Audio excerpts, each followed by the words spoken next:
Humarap na sa Independent Commission si dating DPWH Assistant Engineer Bryce Hernandez at isinuko ang isa niyang luxury car. Palalabasin naman muna si Hernandez sa Senado para mangalap ng ebidensya. Nasa frontline ng balitang yan, si Mean Los Baños. Sa gasa mode, walang palalampasin at walang sasantuhin. Yan ang pahayag ni Senate President Pro Tempore at Blue Ribbon Committee Chairman Ping Lacson kaugnay sa investigasyon ng anomalya sa flood control projects. Nasasangkot sina Senators Jinggoy Estrada at Joel Villanueva na umano'y nagpababa ng milyon-milyong pisong pondo para sa Bulacan flood control projects.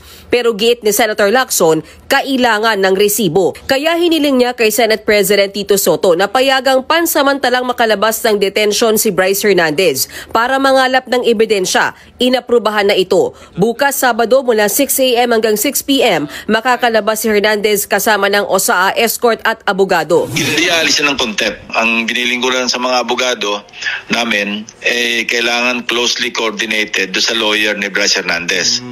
Na kapag siya'y sinamahan palabas, dapat may permiso din yung kanyang lawyer.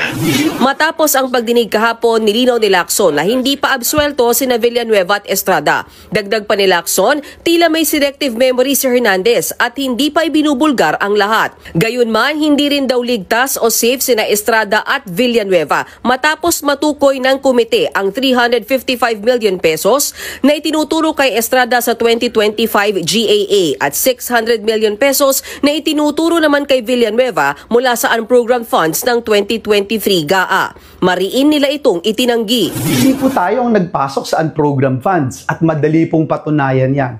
Lahat ng ginagawa natin, verifiable.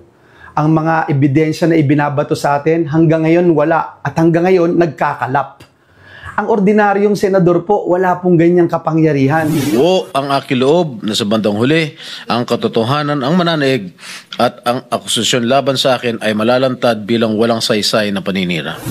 Ngayong araw, humarap sa Independent Commission for Infrastructure o ICI, sina Bryce Hernandez at dating DPWH Secretary Manuel Bonoan.